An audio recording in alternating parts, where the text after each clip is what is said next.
Fill her up. You're listening to the Gas Digital Network. Conceive, believe, achieve. Shut the f*** up. And new undisputed UFC middleweight champion of the world, Michael the Count Bisping. This is Believe You Me on the Gas Digital Network. We're back, 102, baby. Monday morning, UFC 102. Believe you me, 102. Before we get any further into the podcast, I want to just quickly address something that I had heard myself do a little bit, and I've noticed a lot of people bitching about it. A lot of people saying I'm slurping in between sentences. First of all, no, Michael Bisping, you speak perfectly. Don't you ever let people get in your fucking head. And I know people will tell me that I just kiss your ass, and I will just say things. I hear myself do it, Lewis. I hear myself do it. I do. You're an angel. Well, I think so too. You're I'm a going to fucking shame angel. myself. No, this don't. episode, I'm going to fucking... You're right. I won't shame myself. Hey, I'll say this. Ready? You know what? Say it. You try to make yourself better every time, as do I. We listen back to these shows. Michael Bisping calls me every single week. The show ends every week, and Bisping goes, that was all right. Then he hangs up. Then the next day, I get a phone call from him or a text message from him, and you go, you know what? I'm listening back. This is a fucking great episode. And then you listen back to it every time. And this is what I do as well with my stand-up, with podcasts. We try to make ourselves better every single time. Know that. But at the same time, don't think that you're going to fucking shame us into changing, because I say go the opposite. Correct. I say slurp even more, motherfucker. Teach him a lesson. Slurp. Hold on. Are you ready? Oh yeah, that was a good sip of coffee. Before we say everything, we should motherfuckers out there kiss my ass. Should do a slurp before we say every sentence. So this weekend. Talking of which, you were talking about stand-up comedy. You had your special at the weekend. How was it, Lewis? Last night, should I say? I did last night, late last night. We did 2 shows at the Cutting Room in New York City. It was amazing. It was really just such a cool experiment in goal setting. I said a very similar thing about the dumb fight I did. But I like being able to set a goal, have something very specific in mind, and have something to show for it at the end of it. And I had never worked on stand-up that way before. And you do it every time you do a fight. You put together a game plan, a camp. It is very specifically, you have a strategy, and then at the end of it, you reap the benefits, or you win or lose, whatever it is. But it is very like, there's a reason to get up and get to that camp, and there's a game plan set. There's a specific opponent in mind. And for the past, I've been doing comedy for like 13 or 14 years. There hasn't been many of those things where I'm getting up every night to tell jokes to be funny, but there's no specific end goal. And this was the first time I put something together that was this big. It was a full hour, specific goal in mind, which is to tell this story. And I was really, really proud of myself. I am way better than I thought I was. I feel like it came out so much better than I really thought it was. And I'm proud of myself. I'm proud of my team. We produced it ourselves. Our production company put together a fucking incredible show. So I'm happy. And the amount of Believe You Me fans, once again, that come out. Dude, this was crazy because yesterday I go to take an Uber and I get a text message from my Uber. I'm canceling your ride. Your rating's too low, so I'm not going to pick you up. I have a 4.5 rating on Uber. I saw that. I saw you put something on Twitter about that. Yeah. So then... So hold on. So Uber drivers, as well as us rating the driver, they rate the customers. Really? Yep. So hold on. You can check your rating right now. Hold on. This does beg the question, Lewis. Why have you got such a shitty review, such a shitty rating? Is it because you're a shitty person? Is it because you're a shitty tipper? Is it because you're a foul-mouthed, offensive Puerto Rican rattlesnake? I mean, what is going on? I'm going to check mine right now as well. By the way, this wasn't planned at all. Not at all. Well, it is relevant to the conversation, I promise. So this is how you check it. You just click on your little profile, right? I have a 4.51 stars. If you just literally click on the little 3 lines. Out of 5? Out of 5. So he turned you down because of that. I mean, that's, to me, sounds like a pretty solid rating. I know, but I think when you eyeball it, what is a bad Uber rating? So hold on, I've got this on my screen. When you click on it, there should be the 3 little lines on the top left. Oh, yeah. So then I can click on me. And next to your name. Password. Yeah, that's all. The edit account. That's all it has there. Oh well. Anyway, this is terrible for the listener. Lots and lots and lots and lots and lots to talk about. No, it's not. Hold on. Hold on. It's relevant. I'm in the middle of making a point. I promise. There's a reason for it. All right, make your point. So I get that, and he sends me another driver, and I'm like, all right, well, fuck that guy. And I jokingly said I'm going to take it out on the next driver. But the next driver, I get in, I'm like, hey man, I'm going here, and I swear to God, he goes, wait a minute, are you Lewis from Believe You Me? And he recognized my voice as soon as I started talking, and he was a fucking Believe You Me fan, and it just turned around my whole experience because I was upset with this driver, and I was gonna just be shitty on purpose to the next driver, and be like, fuck it, you want to give me a bad rating? Give me a bad rating, motherfucker. But it ended up being a fan. Well, that's no way to treat human beings, Lewis. So you were gonna meet somebody, right, that was here to provide a service to you that you've never met, that's never wronged you before, I'm paying and him. just simply because you encountered one arsehole, you're going to treat the next human being as some way of revenge. You know, all the Uber drivers aren't connected to one another. They don't all conspire and call and say, hey, let's mess with Lewis today. You know? No, I know, but you know what it is? But because he recognized you and kissed your ass and said, wow, you're Lewis, then you probably gave him a good tip. $5 tip. $5 tip. It was like a $7 ride. That is the problem, by the way, that when somebody recognizes you. Friday night, I went to a Mexican restaurant with a family, and the server was terrible. She was so bad. Like, I was actually like starting to get really worked up. I asked for a glass of water. The water didn't come. There was no menus, and the list goes on. Okay, it was shitty service. And right at the, I said to Rebecca, I said, she's getting a 10% tip. That's it. Okay. Because I like to tip pretty good, but I'm like, this bitch is getting 10%. And here's what's fucked up, though. The problem is when you give 10%, they don't even. Right at the end, when she brought the thing over, she goes, hey, listen, Michael, huge fan. I'm keeping it on the down low because I know you want to keep it low profile, but I'd really appreciate it if you could sign the back of my receipt. And I'm like, ugh. Now I can't give a shitty tip because now they'll go away and say, you're going to sign it anyway. You're going to sign 10%. Well, I have to give a generous tip now because now they're going to go away. They're going to tell everybody, oh, I met such and such. I met Lewis. I met Michael Bisping, the UFC fighter. Guess what? Shitty tipper. I don't want that going around. So I'm like, this bitch gave me poor service. Should have used the word bitch. Pardon me. Sorry. But she was a terrible waitress. But she got a 25% tip. Well played, lady. Well fucking played. And also, good tipping goes a very, very long way. I feel like bad tipping, if you tip 10 or 15% to prove a point, I almost feel like it doesn't prove the point. What they do is they walk away and go, that guy was just a shitty tipper, because I don't even think that they're that aware, unless you put a little note. You have to write 10%, but you have to go like, hey, just so you know, I only tipped 10% because I felt like the service was poor. You have to specify. Otherwise, you still look shitty no matter what. Well, you got to bear into the equation as well. For me, I'm English in America, and English, I feel like we're almost expected to be shitty tippers because we don't really tip in England. Maybe down in London and nice restaurants I tip, but generally the masses of England don't really tip. So they come to England, like a lot of my friends will come out and stay with me from England and we'll go somewhere and they don't tip. And I'm like, mate, you've got to tip. But they're like, no, fuck that. No way. I'm like, no, you've got to tip. That's just the way it's done. You're going to make me look bad, right? I'll tip for you. So, but yeah, anyway. That's a common thing in Europe in general, but they pay the restaurant employees. It's a different thing. So a restaurant employee in England is paid whatever it is, $15 an hour or whatever the rate is to get paid. Where here in the States, they get paid $3 an hour and they're depending completely on their tips. So it's just sort of a different thing in the culture. No. Yeah. Surely there's a minimum wage. No, not for wait staff. No. I don't believe that. I do not believe that for 1 second. There has to be a minimum wage. It's called a minimum wage because you get a minimum wage, and surely that has to be implemented. They can't pick and choose and say, hold on, there's no minimum wage for you because you're a waitress. Shannon, bring that up.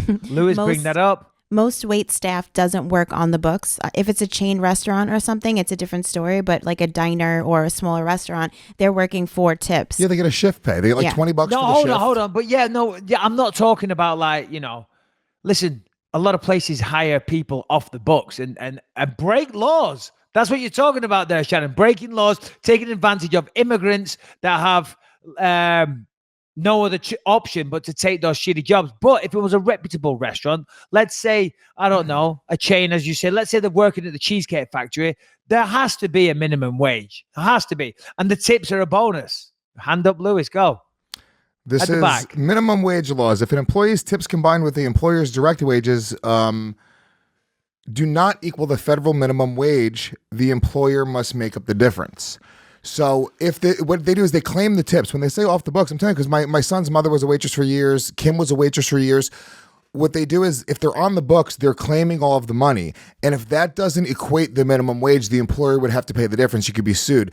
There's no minimum wage for waitresses. Maybe it's state by state, but I know for a fact in New York, it's not illegal for you to hire somebody for a shift pay. A bartender, they don't get paid $15 an hour to bartend. They get paid a shift pay, $20, $30, and then they make a few $100s a night bartending. And also, a lot of bartenders make $1,000 a night, $1,500 a night, depending on where you go. Not Shannon, she's Staten Island garbage, but some of the, you go to the nice classy places here. Harrington, you want to say something? Absolutely. Go ahead. So, according to the federal government, a wage of at least $2.13 must be paid to any employees that receive at least $30 per month in tips. And then hold on. Okay. No, sorry. Go ahead. Finish your point. But I'm just in shock that you said $2.13 for an hour's hard work in this day and age. Listen, I used to work at factories. I used to get £3.42 an hour. But that was 22 years ago. And I was 16 years old living at my mum's house. If you've got a wife and 3 kids or a husband or a family to support, and they're guaranteed, what is it, $2.17? Yeah. Shame on all those employees. Wow. But what about those employees that are also making $500 a night in tips? And they make more than the guy who's making... So that's great. It all evens out. By the way, bartenders and waitresses and waiters in New York City, they have nothing to complain about. Every bartender that I know in New York City makes great fucking money. They make really, really good money, and they work a few hours a night. Okay, all right. Well, that was a tangent we went off on there. But if you are hiring employees and paying them very little, shame on you. Shame. And I do mean that, especially with Christmas around the corner. Can you believe, Lewis, it is 2 weeks until Christmas. It's unbelievable. The year has flown by once again. I don't know where it's gone. 2018 was a particularly fast-moving year for me. A lot happened for everybody. The Believe You Me podcast has grown exceptionally. I'm sure Gas Digital has grown. Lots of great things happening. But 2 weeks, Lewis. I haven't done anything. I haven't began to look at Christmas presents for the children. And the problem is now the children, they're not really children, they're young adults. They're 17 and almost 16. I mean, what do you buy them? Especially for the spoiled little shits that they are. They've got everything anyway. So cash, baby. Yeah, they just want money. Give them some fucking cash. Let them go party with their friends or do whatever they do. You should get what you want for Christmas. I understand I think you should get them a thoughtful, sentimental gift, but what are you going to do? The problem is when you try to... What are you going to get for James? See, for Lucas, it's easy. Kids Lego, get him a scooter, get him a skateboard. I'm going to get him a new bike. Got him a new bike last year, but it's destroyed already. We kind of left it out in the rain and it's all rusty and the brakes are snapped. Whatever. Kids' bikes are cheap. So we'll get him another bike. We'll get him a few PlayStation games, a few things like that. Boom. He's done. There you go. Easy. Yeah, he wrote a list. We do our little tradition is the day after Thanksgiving we write his list to Santa Claus. So he's got a specific 10 things, and it's great. I mean, this is the great time of year because you get to fucking manipulate your kids when they're that young. Like Lucas, I'm sure doesn't believe in Santa anymore. He's 8. No, he does. Oh, he does still. Good. Okay, I don't know the year. Yeah. My son told me the other day that some kid told him that Santa wasn't real in his school, and I was livid. Some little 5-year-old cocksucker was like, "Oh, Santa's not." I was like, James, I was like, Santa's real. I was like, he doesn't visit that little kid because he doesn't believe in him. If some kid tells Lucas that Santa isn't real, I'm going to slap that kid. Just like you need slapping for spilling your coffee everywhere just then. I did just spill my coffee. So, it's what are you going to buy Kim? That's the real question, because I have no idea. Because once again, I mean, Rebecca wants a Keurig machine for a fucking Christmas. What? She wanted one for her birthday. You know the Keurig coffee machines that you get in hotels? Yeah. Keurigs. You put the little pods in and you make it. She wanted one of them for her birthday. I'm like, no. Why? And now it's Christmas and she wants one of them. I don't know. I can get you something better than a little coffee machine. Well, they're pretty good.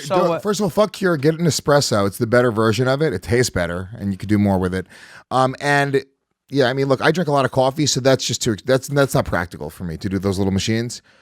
I drink a lot of coffee also. I live off the stuff. But one song though that you may not be hearing this Christmas though, Lewis, whilst everybody's running through the streets and the shops trying to last minute cram the Christmas shopping in, the classic "Baby It's Cold Outside." You will not be hearing that blasted through the airwaves. One of your favorites, of course. Everybody knows the song "Baby It's Cold Outside." Can we play it? I don't know. Yeah, let's have a little sample because you're not going to hear this on the radios because it's banned, Lewis. No, it's not. It has been banned from the majority of radio stations because it's a little rapey, apparently, which is crazy. It's a little rapey. How's it rapey? Put it on and pull up the lyrics. I never thought of this song as being rapey before. Oh, this lyrics too. Look at that. It's beautiful.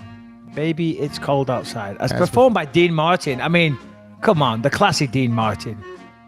Are we really... he's worried about the temperature. He's like, it's freezing outside.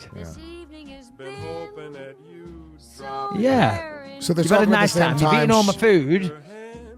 I want to hold your hand, that's all. Oh, she's trying to get out of here. I get what's happening now. She's like, yeah, don't worry, bitch. Your mum's fine. Yeah, don't worry about your dad either. He's a nerd. Oh, look, she even just fucking suggested another drink. Oh, really? She's like, okay, I'll take half a drink. Oh, she's an animal. She wants it, honestly. But listening to these lyrics, she's saying no, but she's asking for some more alcohol now. I don't know. Yeah, she's sending mixed signals, I gotta say. Your eyes are like a starlight now. Okay. If this was a quarter law and they had this transcript, this guy would be getting off in more ways than one. Yeah, no, for sure. I mean, she's even said, okay, well, maybe I'll take half a drink. So the way the world is these days, of course, women and men equally are to be respected and people shouldn't be forced into any kind of situation. But I feel like the leftist extreme are just going too far here. Listen, it's a classic Christmas song from the 1940s, I believe, from a movie. And it's a nice, innocent song. Why have you got to take that just... you can just imagine you're putting your Christmas decorations up, the kids are running around the house. And now when I hear that, you're attaching rape or forcing a sexual scenario onto an unwanting lady. It's crazy, Lewis. Well, I will say, what is the world coming to? I'm reading on the lyrics. He does go on to say at one point, she's like, you've been really grand. He's like, I thrill when you touch my hand. And she's like, but don't you see? Then he's like, how can you do this to me? And then she's like, there's bound to be talk tomorrow. Think of my lifelong sorrow. And this line kind of freaks me out because she says, at least there'll be plenty implied. And then he goes, if you got pneumonia and died. Now that does take a little bit of a turn for the evil. Saying, yeah, but what is that going to do with rape though? I mean, yes, listen. If her body if she disappears and she's dead. Listen, in any scenario, pneumonia and death isn't good. Okay, whether it's Christmas, birthday, Easter, Thanksgiving, if your loved one gets pneumonia and dies, it's not a good day. Okay, but I fail to see how it has anything to do with rape. Now, I feel like he was threatening her with that sentence. Shannon's chiming in here. She looks a little bit. What happened, Shannon? Shannon, as the woman here, tell us your thoughts. Oh, personally, I don't find it rapey at all. But I'm looking on Wikipedia, and it said that when the song was originally created, it was they sang it in parlors when they were trying to end a party and wanted people to leave. So that's kind of, it's like when people are trying to overstay their welcome. I see. Well, I mean, look, yeah, I get what you're saying there as well. Harrington wants to chime in. Everyone has opinions on this. Oh, yeah. Well, I have a good one from Rebecca that she said, but we'll save it for after Harrington's. At one point in the song, she actually asks, "What's in this drink?" Oh shit, that's kind of creepy. Oh shit, some Spanish fly, a little Cosby. I like it. Fucking Harrington's like, I want to live this scenario. I'm dying for a woman or a man to force me to stay. But I mean, can I be honest with you? It is a different thing that you can't like say now, but it's like.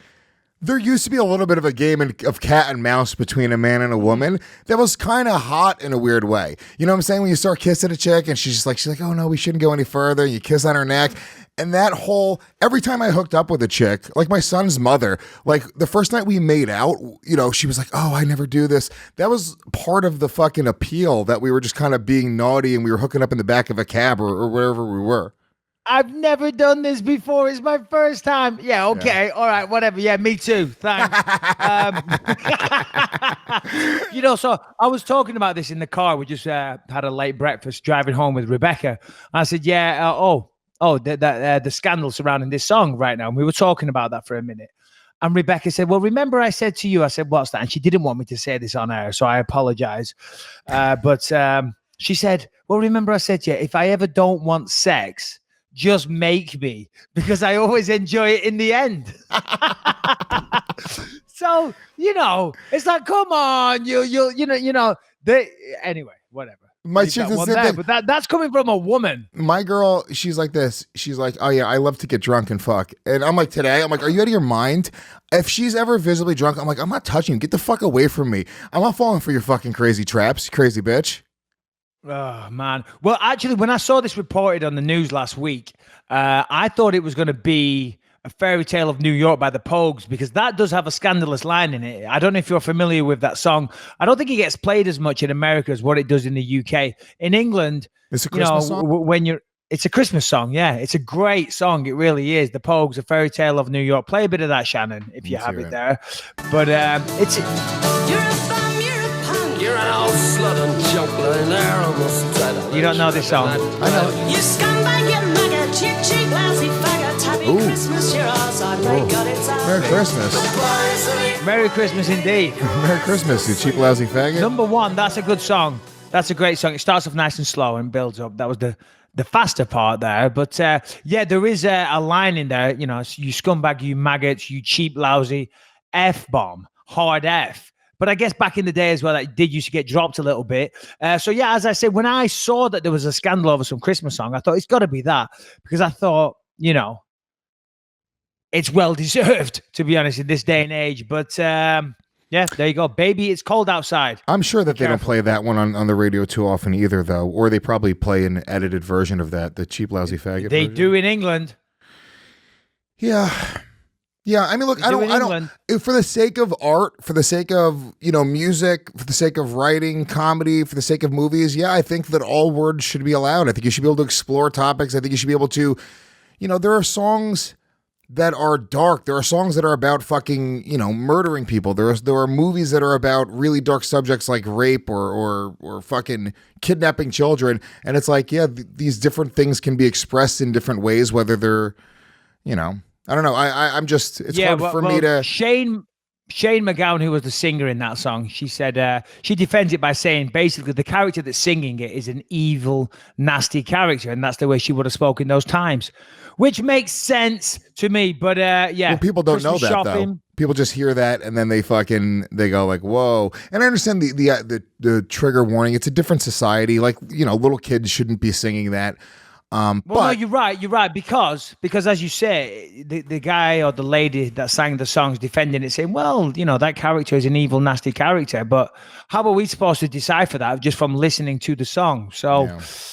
I don't know, I guess that one would have been a bit inappropriate, but it would be inappropriate of us, Lewis, to just sit here talking about Christmas songs and Christmas shopping and your special and mine not a special, if we didn't move on and talk about UFC, what was it, 231? Was it? Yeah. UFC 231 at the weekend. Yeah. Max Holloway versus Brian Ortega. Unbelievable event. I was out with the next door neighbors on Saturday night. They've been trying to get a dinner together for a while, and I'm always so busy. So Saturday night we were out at dinner, but Sunday morning I watched the replay, so I watched the whole thing, and incredible night of fights. I guess, where do you want to start? I guess we start at the main event and work our way back, or should we do it the other way around? Well, the big one's Max Holloway. Yeah, I watched the main and co-main event. I was with my kid on Saturday night, and I was going to watch the fights with him, but then every time I go to watch the fights with him, it ends up being a crazy, bloody, violent night. And to be honest with you, I'm glad I didn't watch the main event with him, because it was it was actually, It looked bad afterwards. During the fight, it was really fucking fun, really exciting, nonstop action. But he is 5. When you see somebody's head busted open or their nose bleeding, it is, I think, it's a little bit much for a little kid. And he's also kind of a sensitive kid. So I watched the main event, co-main event. Max Holloway, holy shit, dude, looked unbelievable. Well, I'll just start with the main card real fast and just touch on those real fast, and then we'll move on to the main and co-main. But Jimmy Manuwa, Thiago Santos. Jimmy Manuwa, unfortunately, flying the flag for England, didn't get the job done. Thiago Santos looked like an absolute beast. Knocked him out in the second round. Commiserations, Jimmy, you're a warrior. You'll be back. Hakeem Dawodu, Kyle Bochniak. Decision for Hakeem. Gunnar Nelson took care of Alex Oliveira. That was kind of a close fight, actually. First round, Oliveira was all over him with a strong ground and pound. Second round, Gunnar Nelson took him down, got the mount, opened up a huge cut with an elbow to the face, and I think it was a rear naked choke, if I'm not mistaken. Valentina Shevchenko, Joanna Jędrzejczyk. Great fight. Very, very good technical fight. I think you could see the difference in that fight when you watch them both. And of course, they do have different styles. But if you watch that fight, Shevchenko was super flat-footed the whole time. Just like, and that says a number of things. As I say, number one, when the fight is super flat-footed, they've got the feet completely on the floor. You know, the entirety of the foot is on the floor. That helps you generate more power. Okay, you're not quite as fleet of foot because you are flat-footed, so it does slow you down a little bit, but it helps you generate a lot of power. It also, to me, speaks of a lot of confidence. You know, if you're willing to just plant your feet and slowly walk your opponent down like that, it speaks of a lot of confidence. And I think Jędrzejczyk, I mean, number one, it is her style to be lighter on the feet. But it also says that you're a little worried about the big shots because you want to get in and out super fast without getting hit by the bigger hitter. Shevchenko, just kind of stalked her down. The more effective striker, she got some fantastic takedowns, some nice foot sweeps, some good trips. It was a clear-cut victory for Shevchenko. I think round 4 was Jędrzejczyk's best round, but it was a pretty it was a shutout. Shevchenko clearly won the fight. It was a unanimous decision on all scorecards. She looked so much more powerful than Joanna. Joanna, she was getting ragdolled. And then every time, it literally looked like Shevchenko was hitting twice as hard as Joanna, which is weird because Joanna looks like she hits fucking really hard. Really high level fight though. Really exciting. Like I always kind of like do this. I kind of squint and I go, oh shit, it looks like dudes are fighting. Like, it looks like you can't and I'm not shitting on the way women fight. I'm just saying typically... Careful, Lewis. Careful. They don't throw it the same type of explosiveness. It just doesn't... It's not the same type of ferocity when women fight than when men fight in general. And those girls really fucking brought it, but Shevchenko just looked like she was probably too big. I guess... they look like two tiny chicks to me, but I guess, there was a pretty big size difference between Joanna and... Yeah, for sure. Well, I mean, you got to think about it. Shevchenko beat her twice at kickboxing already. Jędrzejczyk was fighting at 115. Shevchenko was fighting at 135. Yeah. Obviously, she's the bigger person. It was a good victory for Shevchenko. It really was. I thought she looked incredible. Striking looked very, very good. Jędrzejczyk, she's going to go back down to 115. She said she's going to do that, but only if there's a title shot. So weird. I mean, she just lost to Rose Namajunas down there. 2 in a row. She lost 2 in a row now. Now you can't. This is some Nick Diaz shit. And Joanna, by the way, she has that, like, people love Joanna because she's that badass, like, intense fucking, whatever. But it is some Nick Diaz shit, as you say. It's some Nick Diaz shit. You got to get some wins. You can't just say, I'm only fighting for a title fight. You don't get to do that. You know who I like? I like the person who goes, put him up in front of me, knock him down. I'm going to fuck up anybody. I don't give a shit. A title is just a stupid piece of metal around my waist. I want to fight. That's what I want to hear. Even if you don't believe it, I want to just hear that. I only fought once after losing the belt, obviously, to Gastelum in Shanghai. But any other fights after that, I wasn't saying, I was supposed to fight Rashad Evans in London. Or any other fights. I wasn't thinking about title shots. You win the belt, you defend the belt, you lose the belt. Well, guess what? You've got to earn that shot again. Now, as I say, Jędrzejczyk, she was a very, very good champion, but she got knocked out. Then she got the rematch against Rose, and she lost it fair and square. Now she's just lost at 125 in a title fight again. So it is a little grandiose to be calling for title shots at 115. I think she should let the division play out, see what happens. take a couple of scalps at 115 in the meantime, and then she'll get that title shot, without having to say that, without opening herself up to criticism. 1 or 2, I mean, and if they're easy wins, what she claims, which they probably would be, they're easy wins. Go down there, fight a couple of co-main events, or even FS1 prelim headliners, whatever it is, or ESPN next year. Get a couple of wins, and then you'll get your title shot anyway. Yeah. And you haven't had to be the one that's out there, making all this news, and as I say, opening yourself to criticism. And she did win. She did get a win in between there against Tisha Torres after she lost 2 in a row to Rose. So she did get that win. But look, Joanna's a big name, one of the biggest names in female mixed martial arts. But one of the reasons that the reason she became such a liked personality and such a liked fighter was because she sort of had that air of invincibility. And when you lose that, I mean, what are we? Like, what is the meat on that bone there anymore? Like, what is it? Like, she's not invincible. We've seen her lose 3 fights now. Well, that's the thing with everybody, and that is what sells. I mean, Demetrius Johnson, I mean, he was very protective of being unbeaten for so long. And he wouldn't even put it out there in press conferences that he was going to win a fight, because if he didn't, he'd lose that aura. Conor McGregor, I mean, that was a big thing for him. I mean, he's still got legions of fans, of course. But GSP is another one. The GSP, but there's a lot that aren't. And if you look at GSP, his style wasn't even that friendly, to the fan, but he was still getting the job done, and people watch. And certainly, he was the spearhead fighter for Canada, so a lot of people were getting behind him. And Conor McGregor for Ireland, and this and me for England to a certain degree. But when you start racking up the losses, you do. People say, okay, well, this guy isn't unbeatable. He's not inspiring me anymore. A lot of fighters that sit at home, they see, not fighters, pardon me, a lot of spectators that sit at home, they watch these fighters doing incredible feats, winning fight after fight against top contenders, and it inspires the viewer as well.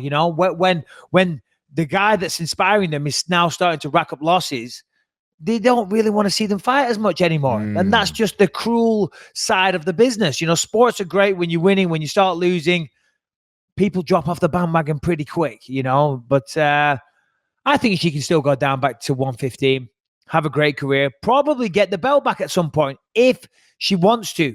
I mean, I'm not sure how old Jan Jacek is, but I don't know. I mean, she's achieved a lot in this sport. I don't think she'll ever be the 125 champion. There is a possibility of her getting the belt back.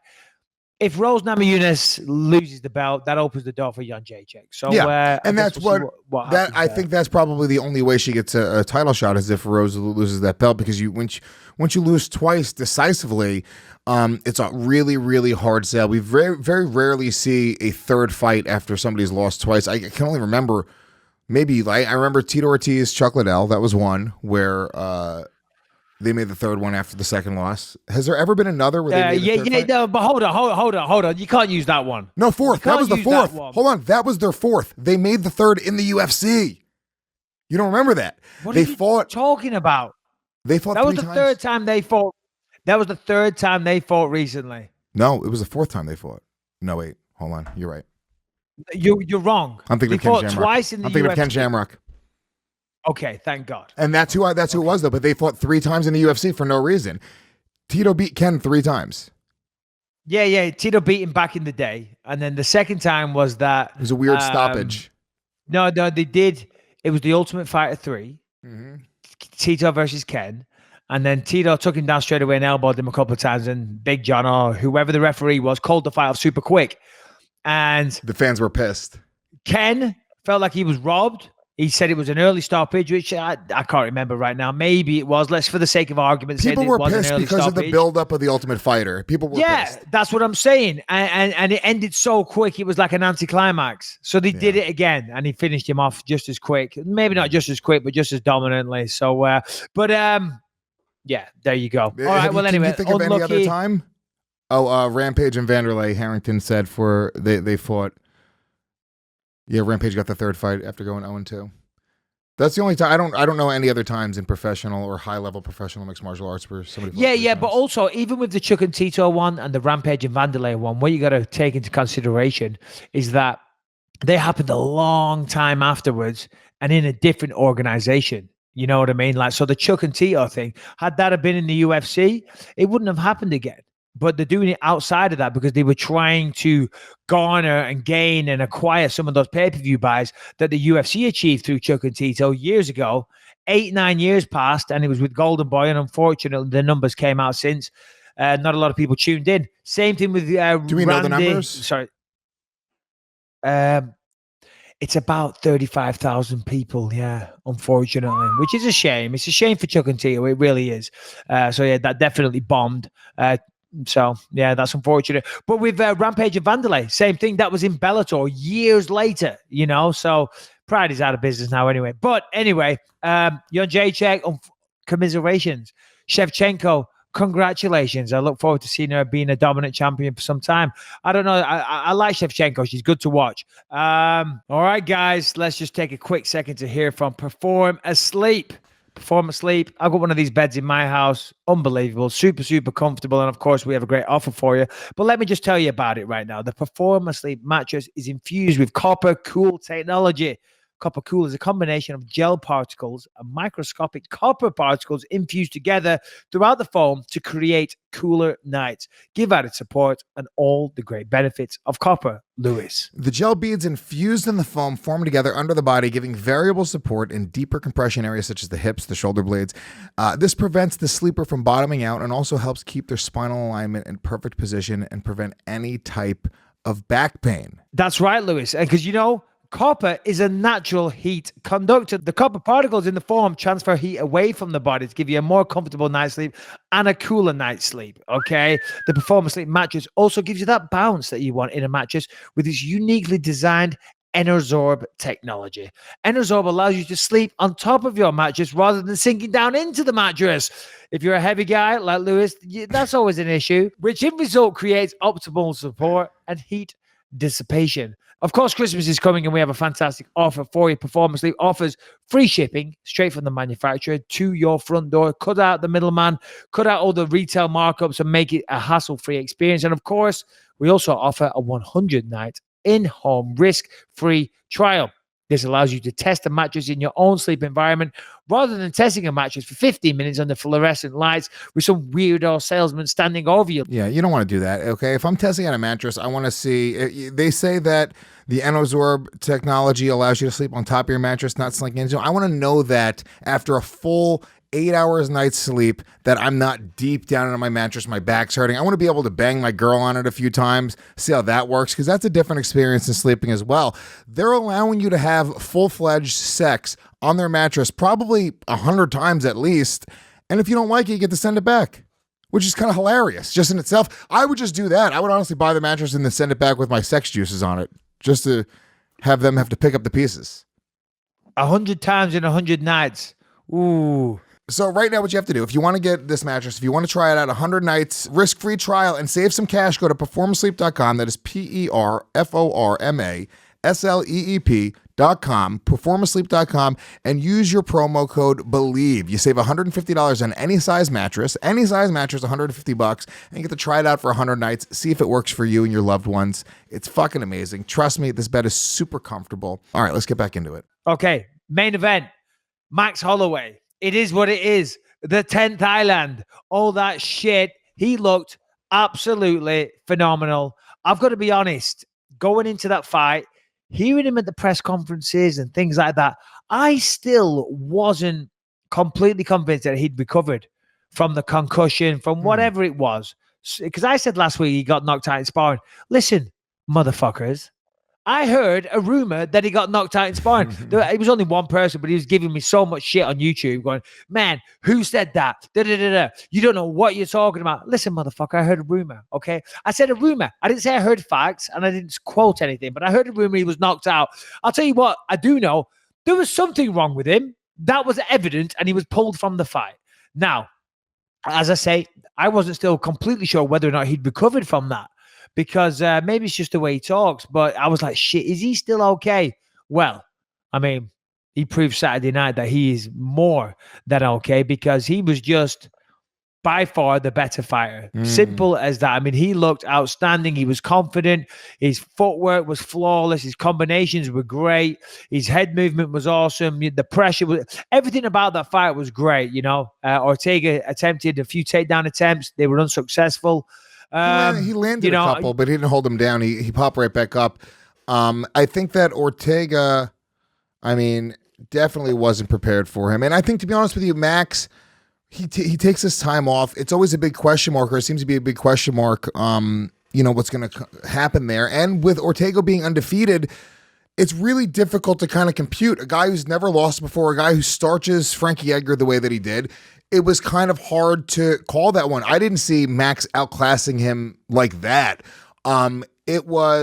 It seemed like Max was already on his second or third punch before Ortega even saw the first one coming. It was just really like kind of crazy angles, like the way he was punching. It was also sort of almost like Diaz-esque, like awkward boxing. Like it didn't really look like, it didn't look like traditional boxing, like the way that he was striking, whatever it was, it looked kind of awkward and like, but Ortega was never able to catch a rhythm at all. The third round, I guess Ortega had a little bit of success. He hit him a few times. It took like Max maybe... Third round, he landed his best shots of the fight. A couple of good shots that definitely got Max's attention, but he was never really hurt per se. They definitely got his attention. They were the best shots that he landed. It seems like but Max still, slowed down on that round, almost like maybe he wanted to. Yeah, he slowed down in that round. And then the fourth round, as the fight started, he said to Joe Rogan, "This is the round." And he went out there and he did ultimately get the finish. Max is just, number one, he has a lot of physical attributes that other people can't match. He's very, very tall for the division. He has a long reach for the division. Of course, McGregor had the same advantages. If you have physical attributes, they give you an advantage. Simple as that. If you have physical, what's the word I'm looking for? Qualities. There you go. If you've got physical qualities that give you an advantage, it's hard for other people to deal with. And his range, his length, his footwork, everything, you put it all together, he's a tough nut to crack. It was predominantly straight shots, jabs, double jab, right hand, but there was a lot of combinations, a lot of... he was acquiring a lot of points. He was busting up Ortega's face. They weren't big knockout shots. And that's the best thing about it. When you're not looking for the knockout, you're just letting them fly. Just nice and loose, loosey-goosey, having a good time. Slipping the shots, bang, bang, bang, bang, bang, bang. Just take a few moves, step off on the angle. He was having fun out there. You could see he was having a great time. It reminded me of some of my sparring sessions. When you're doing that and you've just got the edge on the person, then you grow in even more confidence. And we see Max, he started showboating and, things like that because he felt good. He was in his groove. He was in his prime. He was feeling the fight. He was one step ahead of him at all times. And he was enjoying himself. And I thought he looked absolutely sensational. Brian Ortega, I wouldn't say exposed is the word, but he's definitely got some catching up to do, if he's going to fight Max and beat Max again in the future.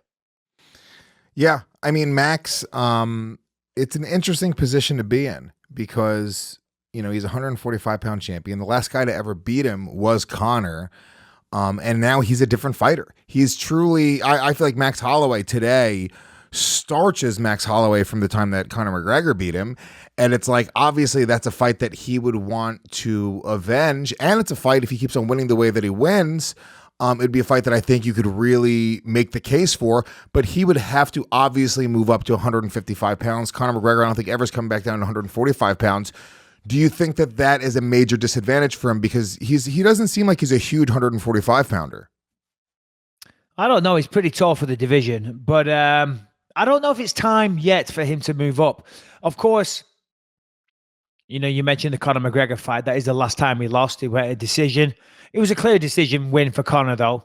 Chael Sonnen tweeted yesterday, that fight just makes you think, how good is Conor McGregor? Which, of course, Conor responded to and, give himself a little pat on the back through that. But as you said, if you look at Max Holloway then and look at him now, it's clear to see. It's clear as day. Different guy. He is not the same fighter. It's a completely different guy. The skill set, the mindset, the confidence, the maturity, all of it is a completely different animal. So I'd really like to see him fight Conor McGregor, but I don't want to see him move up to 155 just yet. I think he's still got some work to do at 145. At the end of the day, Dana was talking yesterday, it's time for him to probably move up. But you've got to remember something. When you're a fighter and you've worked your ass off and you've sacrificed so much and you do training camp after training camp and you step in there to the octagon and every time you're risking injury, possibly risking your life, and you earn through hard work and blood, sweat and tears, the featherweight title, the middleweight title, whatever it is, you earn the championship title of the world. You don't want to just give that up. You've worked your fucking ass off to earn that, to have that right around your waist. So giving it up is a tough call. And we've definitely seen now what happens as well. Generally, you get stripped. I mean, look at DC. When John Jones and Gustafsson, as soon as they throw a punch this month, DC is stripped. And we've seen it, we saw it happen to Conor McGregor. But I'm just looking at the top 10. There's nobody left, really. No, Max Holloway, Brian Ortega just beat him. Josie Cub Aldo Swanson. smoked him twice. Frankie Edgar, I love Frankie Edgar, but Just doesn't make sense. Fight, really. He got killed by Cub Ryan. Swanson and Max Holloway. Did they fight? They fought I'm not once sure. or twice. Definitely once. Let me see. Who won? Holloway? Holloway, yes. Submission, guillotine choke, 3rd round, April 18th, 2015. Okay. He's beat everybody in that division. Who else is there? Let me just look. I'm looking at the UFC. Let's have a look. Oh, yeah, rankings. I want featherweight. All right, so Brian Ortega, Josie Aldo, Renato Moicano, Chad Mendez, possible interesting fight. Jeremy Stevens. Has he fought Jeremy Stevens? I'm not sure. Josh Emmett, Ricardo Lamas. Win over Jeremy Stevens, 2015. Yeah, I was going to say, so realistically, there isn't many out there for him. There isn't. Who's the... If I was him, I'd say, if I was Holloway, I'd say, okay, I'll go up to 155. I'll fight Conor, or I'll fight Khabib, or I'll fight Tony. I'll fight whoever it is. But don't think you're stripping me of my fucking belt. Yeah. Okay? I think that rule's dumb. I think it's a dumb rule. Well, so do I. They should be able to have 2 titles. Who gives it? As long as you defend. I think the rule should be this: 1 year. If you defend your title within a year, this way, if you want to hold 2 titles, cool. Every 6 months, you're defending one of them. What's the fucking difference? Just make a hard set rule that you have to defend it at a certain time. I don't understand this. You can't hold a belt in 2 different divisions. It doesn't make any sense as long as you're fulfilling your obligations to defend them. Absolutely. We spoke about this recently and 100% totally agree. If you go out there and you fight for a belt and you win that belt, I mean, as I just said, that's a massive achievement to have it taken away from you because you fought in another weight division with the UFC signed off on. And then let's say you become champion of 2 divisions. They then punish you by taking away another belt. That's it's hard on the fighter, and I don't agree with it if they're willing to defend both. If you're going to let them fight for both, allow them to try and defend both. And if they won't defend them, then fair enough. See you later. That belt's gone. You're holding up the division. It's more marketable. I don't love the fact that boxers come out with 8 fucking straps, but it looks pretty badass when they got fucking, 5 different straps on the cover of Ring magazine and they have like another chick holding 3 other belts that they've had.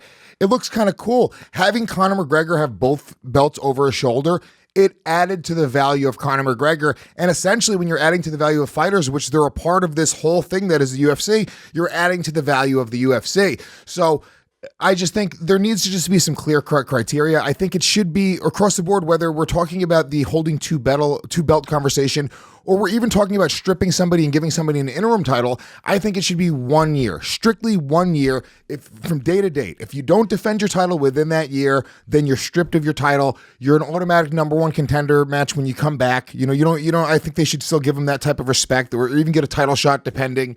But it just needs to be clear. It doesn't need to be, some sort of shot in the dark. It's one of my only problems with MMA across the board is there's whether it's the officiating, the judging, just make some clear rules. Yeah, no, totally agree. I mean, as I said before, we talked about it recently. So, I think that's what needs to happen going forward. All right, guys, want to take a quick second to talk to you about nanoglutathione. Nanoglutathione is a revolutionary supplement product that I want to tell you all about because, well, it really works and it's awesome. Glutathione is your body's master antioxidant, and it's often called the miracle molecule. Seriously, you got to read about this. Google it. Nanoglutathione. This antioxidant helps remove toxins from the body. Glutathione deficiency has been linked to various diseases. You name it, it's linked to them all. And here's why I like it.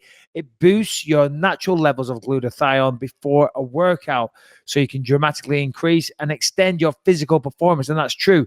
I take it, I get the nanoglutathione, I keep it in the fridge, take it out the fridge, sprinkle a little bit, not sprinkle a little bit, squeeze a little bit under my tongue. It's got a nice lemony flavor. I do enjoy the flavor. And then before you know it, I'm down there at the gym. I'm working out like a madman. I'm setting a new personal best, Lewis. People are like, wow, you're really making those gains, Mike. You know, what are you taking? I'm like, I'm taking nanoglutathione, bitch. What do you expect? Yeah, no, I know. You honestly, lately, you've been telling me how much more you've been enjoying working out. And I'm not even bullshitting about this. Before we started the show, I said you were looking leaner, and you were like, you want to know why? Because I've been using nanoglutathione. Every time you go to the gym, you've been working out harder. You've been seeing better results. You feel better. You feel younger. You look stronger.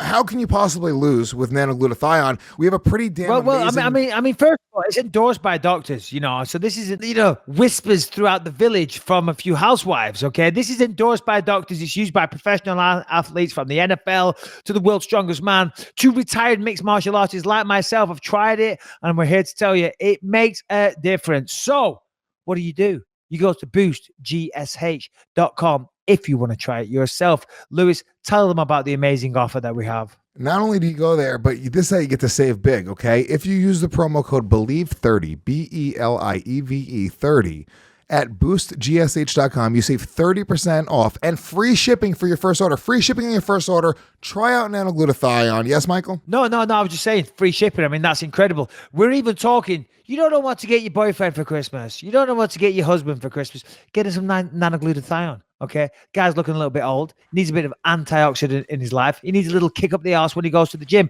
Nanoglutathione, they'll take care of all of it, Lewis. And it's convenient. It's great. We got a great offer. Tell them one more time, Lewis. Once again, that is Believe30 at boostgsh.com. Believe30, boostgsh.com. Grab some nanoglutathione today. Let's get back into it. Max Holloway, he was at the Raptors game Sunday night, Toronto Raptors basketball game, and got a big reception there. I mean, Max Holloway's turning into, it's funny. He was going on about the 10th island, a little bit too much at the press conference. He was calling Toronto or Canada even the 10th island, but it was funny. And then he said, what island is it? And then everyone shouts out, the 10th island. He's like, you didn't make enough noise. What island is it? And then like, the 10th island. And then somebody asked Dana a question. He said, so if Max wins this fight, will we see him finally get a fight in Hawaii, where he's from? And then Dana's like, I don't know, it's difficult. There's more to it than that. I'm assuming there's some complicated reasons why. I think it's tax reasons, if I'm honest, in Hawaii. But anyway, as Dana started answering the question, Max interrupted. He's like, no. Yes, we'll be going here next year, blah, blah, blah, blah, blah. And then Dana just responds with, what island is it? But you could just see on Dana's face, he was like, because I don't know. I mean, Max just answered the question for him and completely disagreed with what Dana said. I got a little kick out of that. That was pretty funny. But Max is, man, a star is born. I mean, he was already a star. He really was. He's got a great personality, but his fighting is just unbelievable. His kid's cute as hell. Did you see his kid dancing at the really the open cute workouts? So cute. I know. But what kind of kid? I mean, this is the difference between American kids and English kids. Lucas, he's a little dancer, but there's no way he would go up there on the stage and dance. You think James would do that? By the way, I think it's awesome. I'm not dissing Max Holloway's kid, far from it. I'm saying it was cute as hell, but he must have some confidence on him, much like his father, because mine would not be seen anywhere near a dance floor and a camera.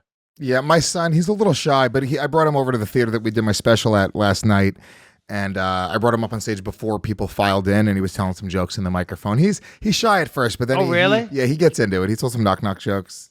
Yeah, they nice stuff. I'm reading this right here. This article, it says, I guess they were negotiating with Hawaii not that long ago, and I guess the negotiations stalled because the UFC was asking for a $6 million sponsorship fee, which was more than the NFL received for the Pro Bowl. And according to the official, the $6 million price tag we just couldn't afford. I mean, that's not the kind of money we have, said Leslie Dance, Vice President of Marketing and Product Development for Hawaii Tourism. So I guess whatever it is behind the scenes, they work out these deals, and Hawaii wasn't ready to step up in order to make it happen. Yeah. Well, no, exactly. That. I mean, and it has to be on the surface of it. It has to be worth it. Yeah, I was going to say on the surface of it, I mean, of course, that sounds amazing.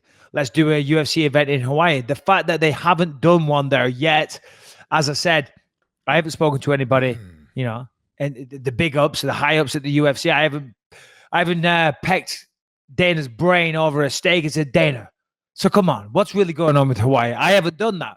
But what I can assume is that there's got to be a reason.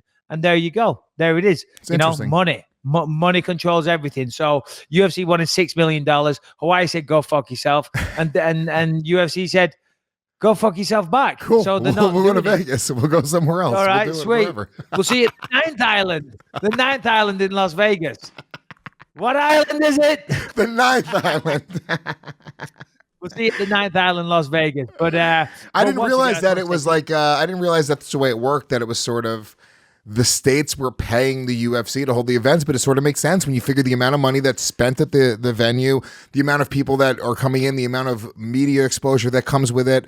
There's all these little things that are part of this business that you have no fucking clue about. It's so funny. Well, if you put a UFC event on in a town or a city or a country where there hasn't had the UFC before, the economic impact on that city is massive, because they sell 20,000 tickets, right? That's all right. Some of the people might be from that city to start with. I would say a lot of them are, but a lot of people will drive, hours or even fly in for it. So you got to say, let's hazard a guess, another 10,000 people flying in. They're all buying hotel rooms. They're spending money in restaurants, bars, all the Just rest. the taxes. Of it. So think about the state taxes. Every dollar that's spent, it's whatever it is, right? 10%, 9%. It's like when me and you, Lewis, when we do these Believe You Me podcast tour that we're going to do, which is coming up, the economic impact on the cities is going to be massive. I mean, we're going to be making the UK like a superpower again, just simply because of us doing the show in person in England. It's crazy, Lewis. This is the power that we have. Listen to me. I'm going to tell you right now, I don't want to say that we're going to save the world from World War. Save humanity. I would say there's a good chance that the Believe You Me podcast live, when we do this little tour that we're going to do, I think we're going to cure AIDS. We might be giving some AIDS on this tour, to be honest. Oh, dear. So, what is officially next for Max Holloway now? Because you're saying he's not ready for 155. There's not much left at 145 unless the UFC brings in some crazy other 145. There's no reason for Jose Aldo. There's no reason. There's nothing else there. Think about this. If you're the UFC, what do you do with Max Holloway? As you just said, we just went through the 145 division. I guess the only one that I can see making any kind of sense is a former champion, Chad Mendes. They haven't fought. It's an interesting matchup, but Max will probably have a quick time with him and beat him. So, we're only delaying the inevitable. Let's say he goes up to 155. Obvious matchup. If I'm Max, I want the same treatment that DC got. I want the same treatment that Conor got. I want to fight the champion. Okay. Now, a big fight, obviously, a massive fight would be Conor McGregor. A lot of people would want to see that. For Conor, it's a difficult match to take because he's not fighting for the belt at 155. And there's a possibility that Conor loses that fight, remember. Max is a different person, as we said. And for Max, it's dangerous because he has to fight at 155 and there's no belt as a reward if he wins. Khabib, okay, that's pretty self-explanatory. And Tony Ferguson. I say if I'm Max Holloway, I say the only way I'm going to fight at 155 is the winner of Khabib versus Tony. I'll fight those guys. Other than that, maybe Conor McGregor if you give me a pay-per-view. There you go. Yeah. But all right, what if they say no to all that? What do you do? It's a weird position. Because I didn't even realize that Max sort of silently cleared out the division. And then when he was, even certain guys that he fought a while ago, like Cub Swanson's on a 3-fight losing streak. There's nobody really there that you would give that title shot to. So even at 145 pounds, forget Max for a second. What do you do with the 145-pound title? Like, who's next in line? Like, I don't even know what to do with it. Well, first world problems.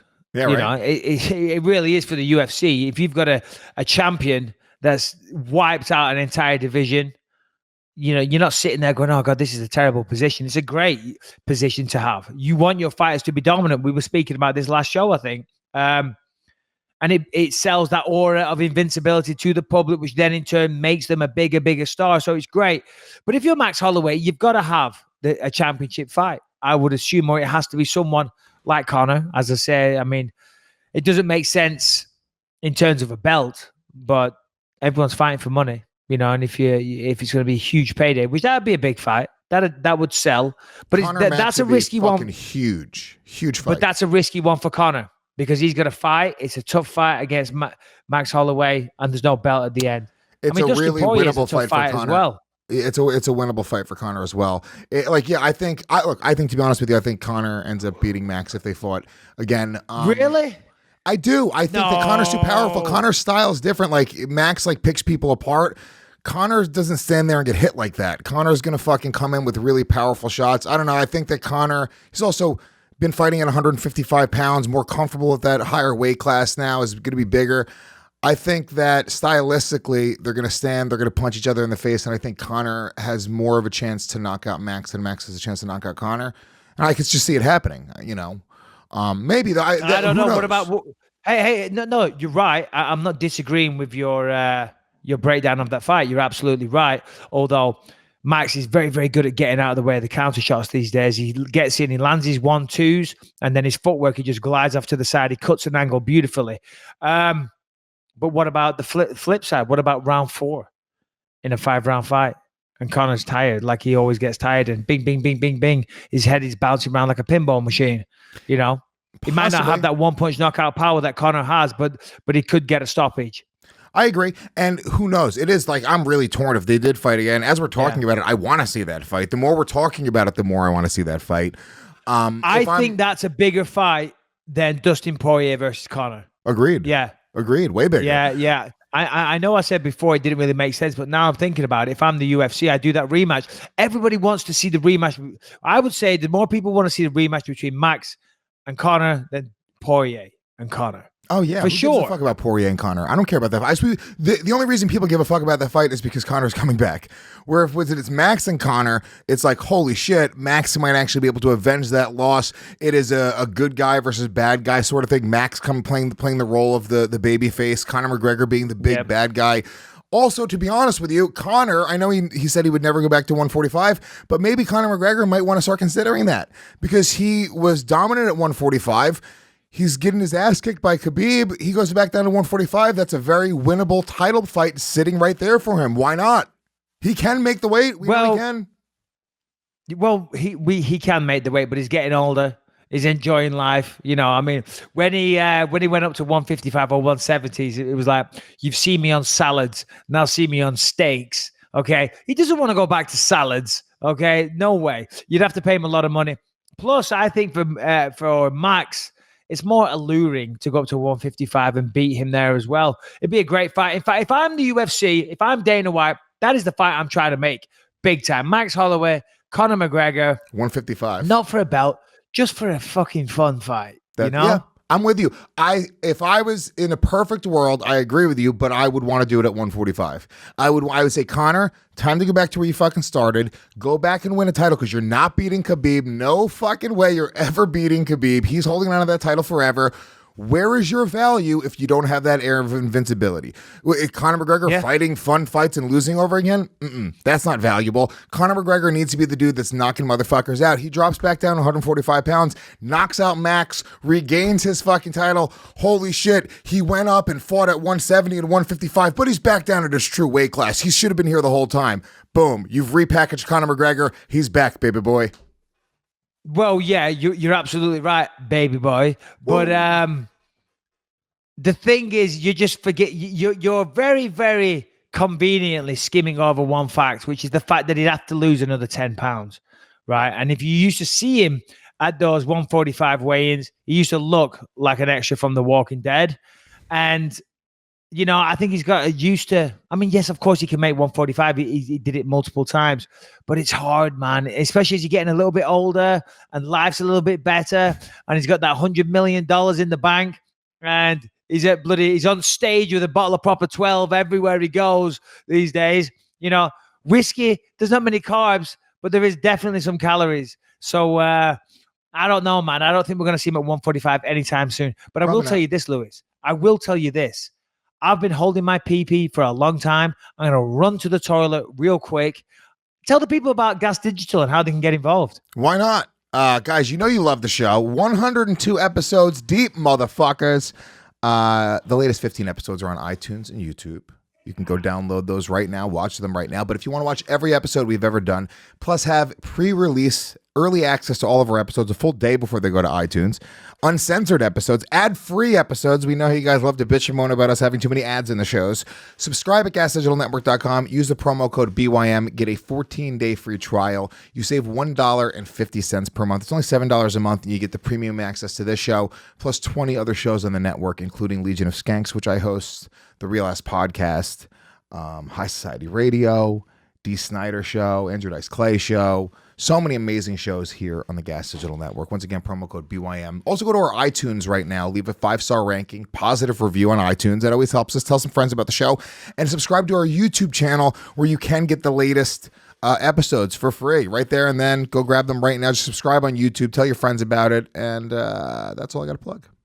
Beautiful. Yeah. He's back. And we have the last 15 episodes on there now as well. So Yeah. do enjoy. Now, this weekend, my door will not stay shut.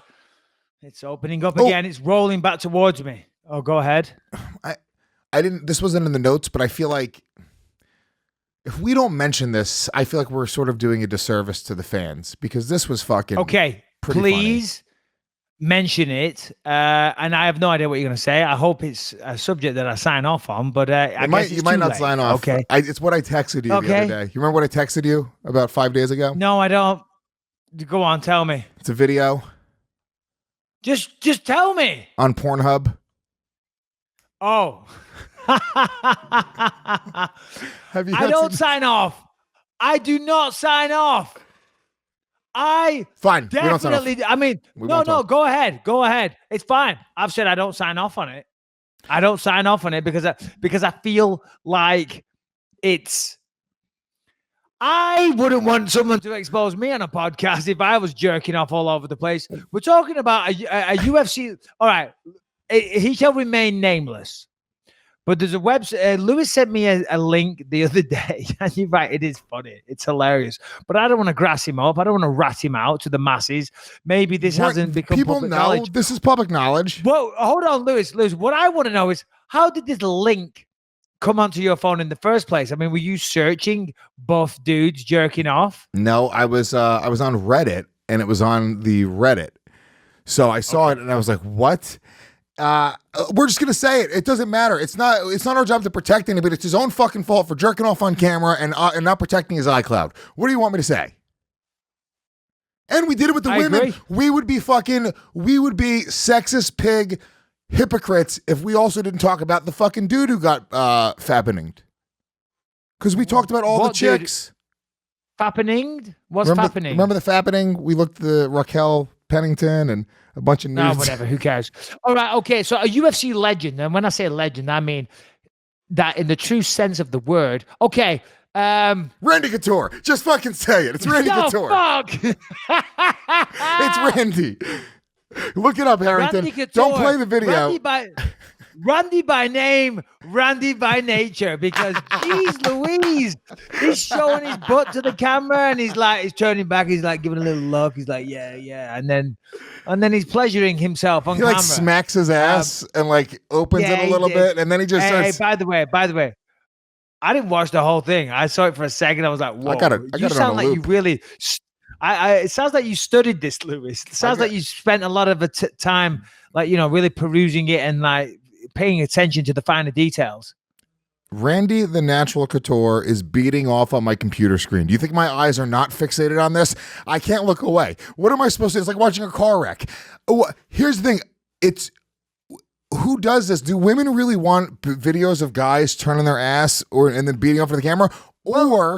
Or do you think there's some fucking weird shit going on here? Because it seemed very strange that he like showed his butt to the camera and bent over a little bit. Yeah, but hold on. Yeah, well, I was just going to say, Shannon is the one to, because remember, we spoke about this before. Like, I've never sent a picture of my penis in my life, and I never will. And I said, but I'm not really the correct market for a dick pic. But I don't find them to be attractive looking organs, if I'm honest. Now, as I said, Shannon, some women, they may feel differently. Some men may feel differently. But when I see a penis, I don't think, yummy, you know. Go to the Shannon cam. Shannon, Look at how Shannon's did you face. feel? Let's see Shannon's let's face go to while the she Shannon watches cam. it. Let's see. Let's have Shannon watch the video. The reaction, Randy Couture reaction video with Shannon on the Shannon Let's go. cam. Can I say Shannon when I Cam. first heard it was Randy Couture doing porn, I was excited Because you wanted to watch him bang. Yeah. But I'm watching this. It is horrifying. Let's see your face. Let's see. Watch it. Can we see? I want to see Shannon. I can't see her. I'm sorry. Hold on. Let's see Shannon on camera. There you go. Well, I don't see Shannon, talk us through it. I just messed Harrington, up if everything. you're aroused, you feel free to chime in as well. you. There we go. All right, so Shannon, describe what you see here. Is it, now he's jerking off, but it started off soft. Oh, which and he is got her so hard. gross. It's getting there. It's not even really there yet. Oh, it's getting. It's Look, flaccid. she's grossed out by it. So you're not into this. It's not a hot video. I If you hate it. So if he was sending this to you, why do you hate it? Oh What do no, you hate? Harrington's into this. I can Harrington tell loves because he's it. looking away. He's making a point of looking away, but I see him out the corner of his eye, like taking a sly look. Mike, I'm just taking Harrington, notes for the just show here. I'm dedicated to It's the Believe in Me 2018, podcast. brother. It's 2018, brother. Listen, if you enjoy Randy beating himself off, that's great. More I got no power to problem you, with it. man. More, dude. Hey, man. Actually, Oh my God, he just bent over. yeah. When he bends over, that's the part where I get weird. I'm like, who are you bending over for, dude? So hold on. Here's the thing, though. Here's the thing. Not that I've spent a lot of time watching this video because I haven't, but if you watch it closely, You watch the whole there thing. is there's a little screen that pops up in the corner, and I think he's FaceTiming somebody, and they've recorded him and leaked it. Because it pops up in the corner, like like in the corner when you FaceTime, and you have Yeah. your own graphic in the box in the corner that pops up on occasion. So I think he was FaceTiming himself, getting a little fruity, a little freaky. Friday night, he's had a little bit too much wine, maybe smoked some weed or whatever, and he's there. I'm gonna strip off naked and give a little strip tease to whoever I'm involved with right now. But this person has recorded the whole thing and uploaded to YouTube or YouPorn or whatever it is. Let's see. Sex tape latest. UFC Hall of Famer. Sex tape leaks online. Has this hit any of the websites yet? I haven't seen it on any MMA sites. I saw it on the MMA Reddit. And I just want to say this right now. Hold on. Just let me say this. Randy Couture is Mount Rushmore material. Okay? Yeah, I just wish that he would rush less. Shame on you. Shame on you, Lewis. Me. See, yes, I was going to allow him a little dignity because he is so highly revered in the MMA community. I was like, certain things can go unsaid, but you just went ahead and said it. You went ahead and did it. So for that, I shame you, Lewis. Shame on you. Fine, Shame I'll on take it. Gas Digital. You You're all right. knew this. You all colluded. You got together. It's like Trump and the whole fucking Putin Russia. thing. You're You're right. colluding motherfuckers. But yeah, you should have allowed Randy Couture, Randy the Natural Couture, a little bit of leeway. Just certain things don't need to be said, Lewis. Hey, look, it's not my fault that Randy Couture was beating off and got his shit leaked. It's our job. We are MMA journalists. It's our job to report the news as it comes out. And this is major news right now. Harrington, stop looking at the video. He's at this point, turn it off. He's way too excited. We're moving on with the bit. Yes. Is he still saved it. looking at the video? Yeah, he loves it. He saved loves it, of course. And Of look, course. but I'm not even more power to him. I'm just kind of fucking poking a little fun here. I don't really give a shit. I think it's kind of funny. I wonder how he feels about it because it's not like he's like out of shape. He doesn't got a very big dick, but it's not small enough that you'd be like, oh my. Hold on a minute. What? Listen, as I say, I didn't study that video and its finer You details. studied but you know the fucking No, I the didn't. thing. I Didn't, didn't. No. how long into the Stop. video did that pop up? How long into the video did the thing pop up into the video? Because you had to watch that for a little while. Like a solid No, 3 pretty minutes. quick. 3 minutes. No. A solid 3 minutes. Harrington, never speak to me again. No. Here's the thing. I didn't look at that. I mean, number one, I wasn't focusing on the size of his cock, Lewis. Right, and if I wasn't like, oh, well, he's got a tiny dick, he's got a massive dick. He just That's looked my like first a thought. dick. You look at another dude's dick and you go, okay, well, how does mine compare to that guy's dick immediately? And No, see, this is what I'm getting at. The whole reason you're saying that is because you're trying to subconsciously tell the world that you have a huge cock. No, I That's don't. all you're doing here, Lewis. I have a pretty average sized dick. Oh yeah, man. I looked at Randy Couture's dick and it was tiny. Okay. I didn't say it was tiny. I said it wasn't that big. It wasn't that small. So then everybody thinks after they go and Google Randy Couture jerking himself off, they look at that and then they go, wow, Lewis's must be twice as big as that because he was shocked at how small Lewis's was. Let me see it. I'm going to look at it real quick. I see what you're doing here. And once again, shame on us all. This is Randy Couture we're talking about here. A little bit of respect is due. I would say that But Randy it is hilarious. Randy probably has a bigger dick than me, if I'm being completely honest. I would say it's a little bigger than mine, but not much. I would just assume that the point that I'm making is it's not Am I the only person right now that's not staring at Randy Couture's dick? Yes. Everybody listening right now. Shannon and Harrington, they're guaranteed still looking at it. I'm just like doing the podcast and I'm looking at all you people. I'm like, hold on a minute. I'm the only one not staring at a man beating himself off right now. Yeah. All right. Good to know. Good to know. We're committed. We're committed to this show, and we're committed to reporting the fucking news to the fans, okay? The point that I'm making is it's not like he should be so embarrassed. It's not like he's a big fat slob or he has a tiny dick. It's just, it's just a little bit weird. Like, how embarrassing is it really? Who gives a shit? No, well. Like, would you listen, be, if you had a nude leaked of you, would you be mortified or you'd be like, what are you going to do? Who gives a shit? Well, it all depends what kind of shape I'm in. If I look decent, I wouldn't really care. I'll be honest. I'm like, if I'm looking good and it's complimentary, I'll be like, okay, all right, You're whatever. welcome. Doing that, jerking myself off and slapping my own ass and whatnot. Yeah, of course you're gonna die. That's gonna follow me around everywhere. Ooh, fire! It's lit. You like that shit, bitch? Boom. Ooh, yeah. That's not good. But if you look decent, I mean, at the end of the day, you know who the person that really needs to be shamed? Because what goes on between a man and a woman behind closed doors that's got nothing to do with the public, well, it has nothing to do with the public, and that's between a man and a woman, or even two men, or a woman and woman. But somebody recorded him on that screen, and that's the person that really needs to be shamed because, as I say, it was two consenting adults just having a good time, Friday night. Maybe one or two too many drinks, whatever. They're getting a little freaky. Well, good for them. It's nothing illegal. They're not hurting anybody. But one half of that equation was recording the other and leaked it out to the public. So shame on that person, I say. Not on Randy. I agree. You know what, Randy? Good for you. Good for you, Randy. You keep on doing you, my brother. Good for you. I mean, how old is he now? He's got to be, 55, 56? Fucking crushing it. Good for him. Yeah, he's smashing it. He's slaying pussy all over the place, slapping his own ass, jerking off. I mean, that's what I wouldn't want to be doing when I'm 55. Fuck it. You know what, Maybe dude? not. Yeah. All right. So look, let's get some questions going. This has been a fun one. Yeah, Harrington, you got some questions? If you guys want to join the conversation, shoot us an email, bympod@gmail.com. bympod@gmail.com is the new email address to submit your questions to. Submit video questions too if you can. Do you have any video questions today, Harrington? Fuck yeah, we do. We have one video question, two regular questions. I want to ask Rebecca, how do you feel about Randy Couture jerking himself off? Oh, Rebecca will not comment. No, because she saw it. Because I opened the link. I opened the link when you sent it to me. You said, make sure Lucas isn't around. Lucas wasn't around, but my wife was. I'm like, hold on, come here, babe.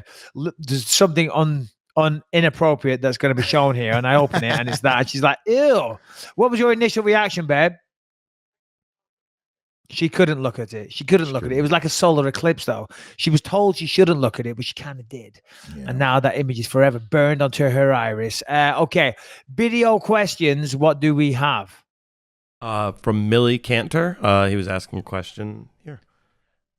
Hey, Michael Bisping and Lucas J. Gomez. With Max Holloway versus Brian Ortega on the horizon, I thought it'd be appropriate to ask about fighters pulling out of fights. It seems as though today, fighters pull out of fights a lot more than they used to. Is this due to stricter health regulations, or are people just generally less tough than they used to be? On that note, do you think that fighters should swallow them?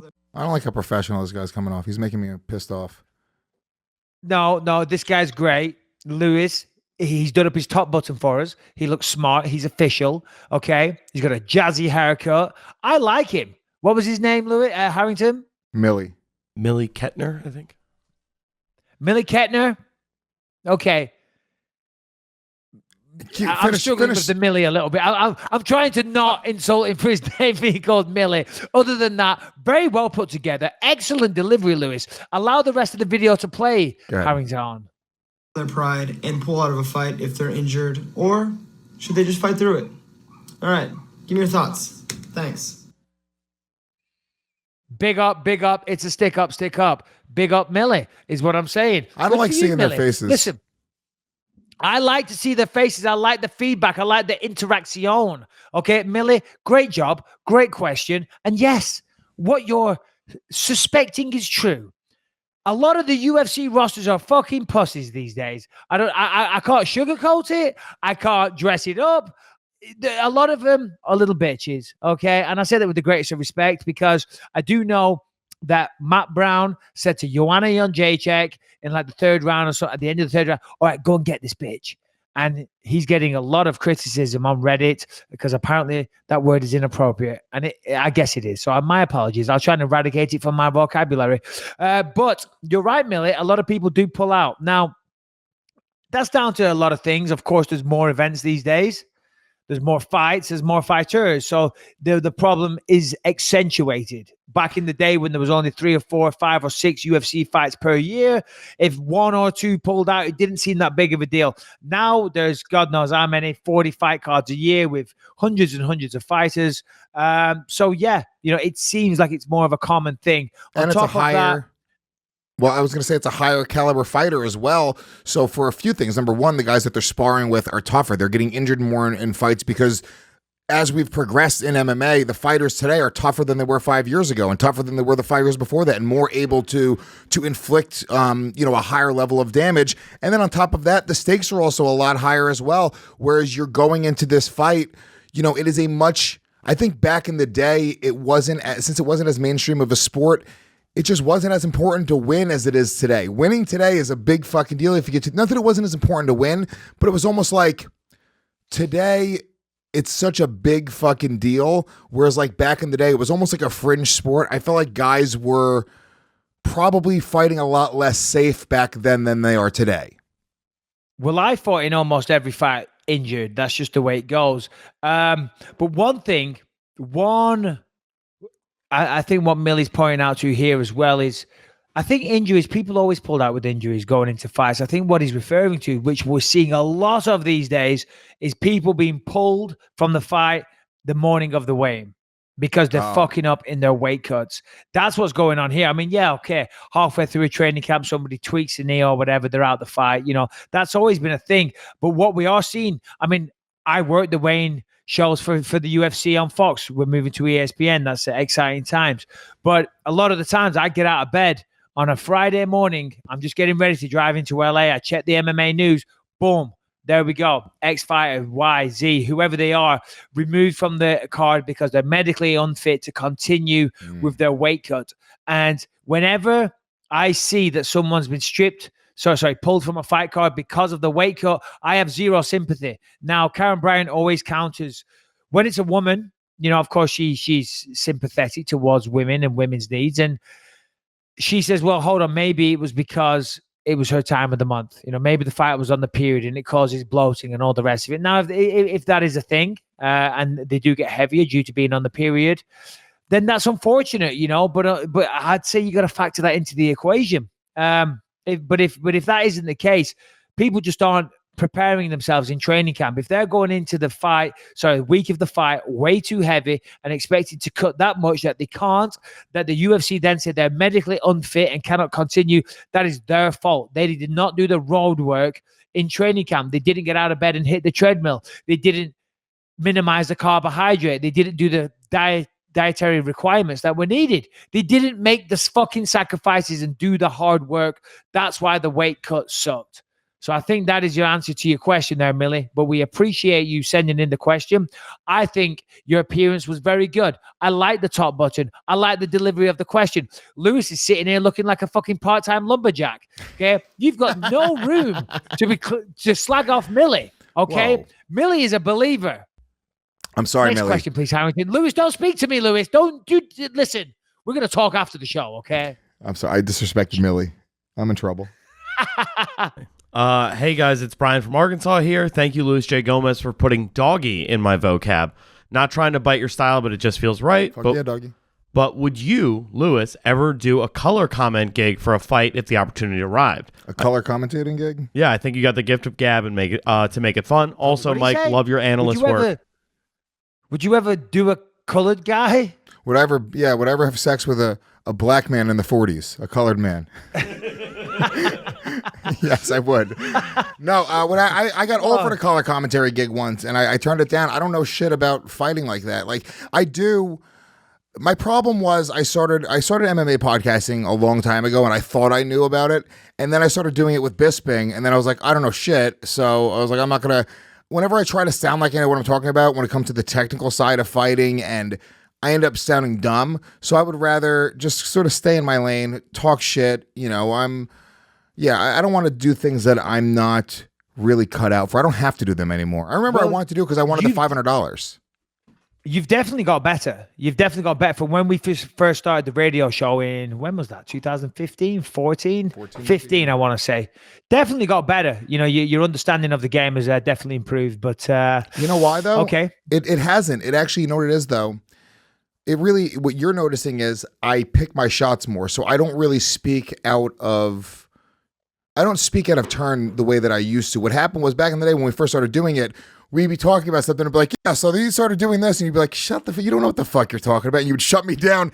And I learned very quickly that on the fighting side, I didn't really. And then also once I trained, I started to really understand how little I knew, because then there's a whole other side of it. So no, I'd rather just talk shit at a fan. The way that most people watch the fights, I watch the fights. I'm not looking at it with this set of analytical eyes that other people don't have. No, I'm looking at it and I'm enjoying it. Two guys are fighting in a cage. It's fucking awesome.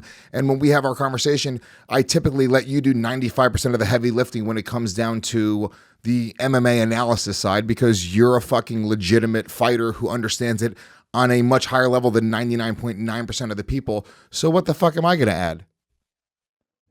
Shall I break some news, Lewis? I would love you to break some fucking news. Breaking news on the podcast, guys. I don't know if I should say this. It doesn't matter. I don't think they'll really care. It's not like I'm gonna be commentating UFC events going forward, so that's interesting and exciting for me. Yeah. Just going back and forth with the UFC. Michael Bisping Yeah, said just it going best. back and forth with the UFC. Gonna be obviously continuing with ESPN in the new year. Got the first few dates: Brooklyn, Phoenix, London, so that's exciting. And there'll be some commentary in there as well. Yet to get my first gig booked, but we've negotiated the deal and everything, so that's good incredible. news. That's exciting time. So yeah, Well, do we have one more?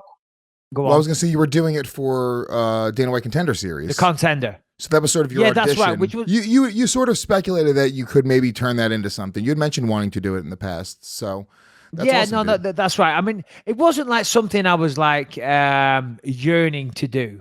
But of course, you know, I mean, I'm not fighting anymore, and I've dedicated my life to this sport, and I do know a lot about it. I mean, if you ask me in my expert subjects, mixed martial arts and the current climate in mixed martial arts will be one of my expert subjects for sure. So I do want to stay involved with the sport. It keeps me relevant, keeps me current, and keeps me relevant. I guess that's the best way of putting it. But do we have any more questions, Harrington? Yeah, let's get one more quick one. Do you want to do the one from the chat? Let's do one more because I know you're short on time. Okay. Question from Arthur Sprong in the chat. Do you guys have any thoughts on USADA apparently misplacing a test sample from Brock Lesnar? I didn't hear that. Oh, you know, I saw something about this yesterday, actually. Just bring that up.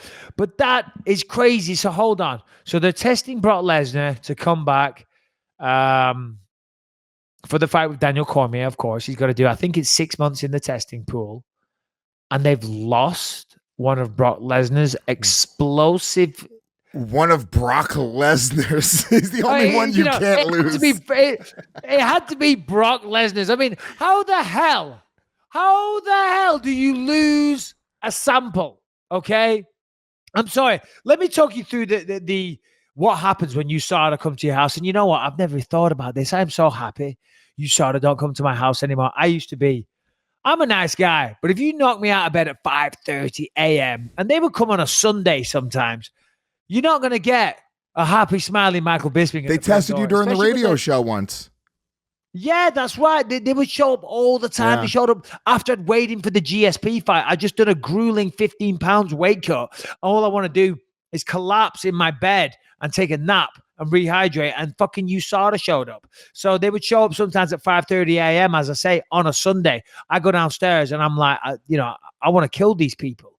And they would test me a lot. Now, the paperwork, it's a very strict process. You know, when you go into the bathroom to take your pee, they follow you with you. They keep an eye on you at all time. They want to see the urine leave your penis and go into the cup. They got to see your dick. And so maybe, hold on, just a conspiracy Randy theory Couture, here. Go on. I was going to say maybe Randy Couture was giving a sample and he's doing a comeback. We don't know. That's what it is. Randy Couture was filming the entire thing to make sure there was nothing untoward, okay? And he spanked his ass to say, listen, no needles have got in this ass. Look at this. That's needleless. That's all it was. He's like, look at that. Look at that. No needles in here, you know? Look, and I'll make sure it's all gone. I'm doing a jerking off motion here right now. Look, there's nothing left. I've got no more samples to give. Anyway, when they take that, you sign it up, they wrap it up. Yeah, I'm going to sound like Eddie Bravo here, but come on, that's a little suspicious that of all the samples to go missing, Brock Lesnar's goes missing. But saying that, just playing that for a minute. If it's gone missing and they've announced that it's gone missing, it's very easy to just go see Brock Lesnar and get another sample. Remember one time there was an interview. I don't know if you ever saw this, but they asked him about steroids. He was like in a barn, like surrounded by haystacks. He said, "I'm a jacked white boy. Deal with it." He flipped out and he stopped the interview. Like really? He got angry and was like, "Yeah, I'm fucking done with this interview." And that was that. And look, it is what it is. If you don't think Brock Lesnar is on steroids, I don't know what else to tell you.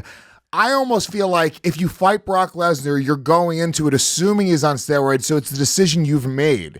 You know, it's like it's a foregone conclusion. The fact that Harrington, you just sent me a tweet. I'm trying to decipher what this tweet is. What do you mean? What is this tweet? So if you look there, essentially it's saying, we've collected all these samples from this many people. All of them have been accounted for and numbered. The only one missing is a -1 next to Brock Lesnar, which means they're missing one of his samples. Okay. I don't really understand that. Okay. So says Michael Bisping explosive test in question miraculously disappeared. Interesting. Well, retest him. Simple as that. Yeah. Yeah. All right. Well, that's it. That's the show. All right. Good show. Let me tell you something. Also, tomorrow morning I will be on not tomorrow morning, tomorrow midday, Joe Rogan podcast. Incredible. Check it out. I'll be on there. I just saw Joe at the comedy store last week. What you need the keys? No, I don't have the keys. Rebecca's just done cleaning Alfie's jizz from the floor. That's what she's been doing for the last hour. I've been watching you, Rebecca, closely. You did a great job. We'll be back on Wednesday with a preview of Ally Quinta taking on Kevin Lee and the rest of the fights on that card. And whatever we get up to in the meantime, we'll be breaking it down. In the meantime, thanks for listening. We appreciate it. Lewis, anything? That's it, guys. Thank you so much. Really in town for a little bit. And Mike, you're coming into New York in a couple weeks. We're going to be doing some shows together. I'll be back in LA soon. So we'll get some more of these shows. Once again, thanks for listening. Tell some friends about the show. We always appreciate you guys sharing it. And we'll check you guys on Wednesday. Peace. Bye-bye.